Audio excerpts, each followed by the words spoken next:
The rain came down in sheets that night, cold and merciless, like the world itself wanted me gone.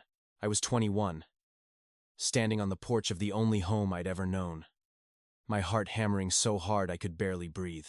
My suitcase lay open on the wet grass, clothes soaking through, turning into heavy, useless rags. "Get out!" my stepmother shrieked, her voice slicing through the storm. "You're nothing to us. Not blood. Not family. We're done carrying your dead weight." She shoved me hard. I stumbled backward into the downpour. My eyes found Dad in the doorway behind her, the man who used to tuck me in and call me his little star. He just stood there, shoulders slumped, eyes on the floor. Not a word, not one single word to stop her. I begged, "Dad, please, don't let her do this." My voice cracked like thin ice. He turned away. The door slammed shut with a sound that still echoes in my nightmares. A second later, my phone buzzed. His text, "Don't come back. It's better this way." I grabbed the suitcase and ran. The rain stung my face, mixed with tears I couldn't hold back. How could the same man who once promised to protect me forever just watch me disappear? Years of bruises, screaming nights, and silent dinners where stepmother's hatred filled the room like poison, and he never once chose me. That night, I became no one. No home.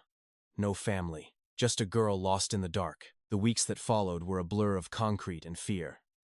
I slept on park benches, coat pulled tight, waking every hour to footsteps or voices that might mean danger.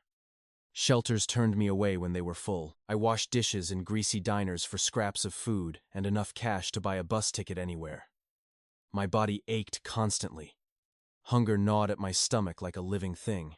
Every night I asked the same question in the dark.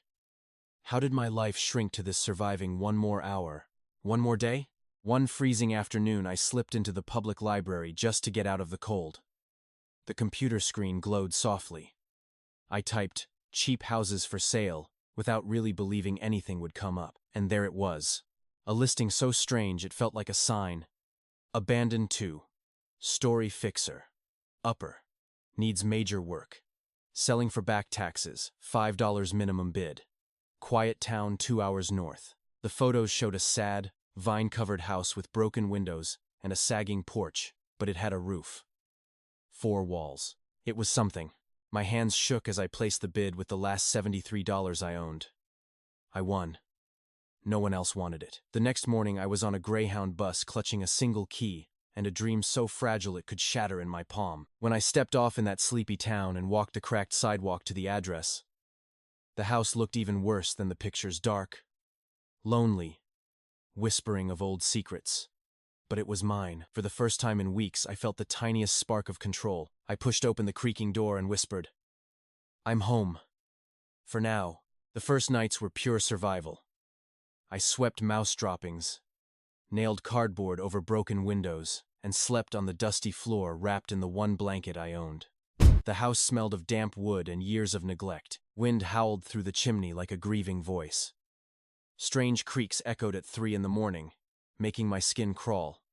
I told myself it was just an old building settling. I worked daylight to dark, scraping wallpaper, patching holes with whatever I could scrounge. My hands bled, my back screamed. But every nail I hammered felt like I was hammering my old life shut. Then the discoveries began. While clearing the attic, I dragged out a heavy trunk covered in dust.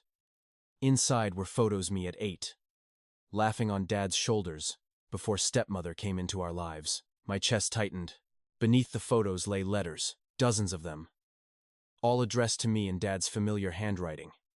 None had stamps. None had been sent. "Lily, my girl, I'm so sorry. I was weak. I let her destroy us. I left her the day after you ran. I've been looking for you ever since." Tears blurred the ink. He left? He was looking? The dates on the letters were weeks after I disappeared. My mind spun.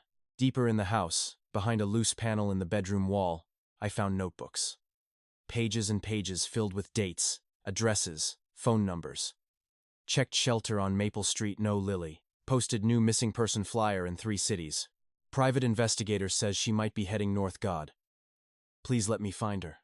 The last entry, written only 3 months ago, read, I bought this broken house, hoping one day she might need a safe place. If you're reading this, Lily, know I never stopped searching. I regret every second I stayed silent. Come home to me. My knees gave out. I sat on the cold floor, clutching the notebook to my chest, sobbing so hard I couldn't breathe. The house wasn't random. Dad had been here. He had been waiting. The storm that night was worse than the one when I was thrown out. Thunder shook the walls. I was tearing down rotten drywall in the living room, desperate to keep busy, when my hammer hit something metal. A small locked box. Inside lay a burner phone, still charged, and a final handwritten note dated last month. Lily, if you found this house, I'm close. I've been renting a room above the diner, checking every day to see if lights were on. I love you more than I ever showed. I'm coming back tonight to leave this for you. Please forgive your broken old dad. My heart stopped. He had been here recently. He was still searching. I grabbed the phone with trembling fingers and dialed the only number saved. It rang once, twice, then a voice I hadn't heard in kindness for years answered, cracked and hopeful. Lily? Is that really you? I couldn't speak at first. Tears choked me. Dad, I'm in the house. The one you left for me. He arrived 20 minutes later, soaked, older, eyes red from crying. We stood in the doorway, staring at each other, like ghosts. Then he dropped to his knees and pulled me into the tightest hug I'd ever felt. I failed you, he whispered against my hair. I was scared. I was weak. But I have spent every day since you left trying to make it right. I left her the same night. I sold everything I had to hire people to look for you. This house. It was my last hope that you might find safety the way I couldn't give you before.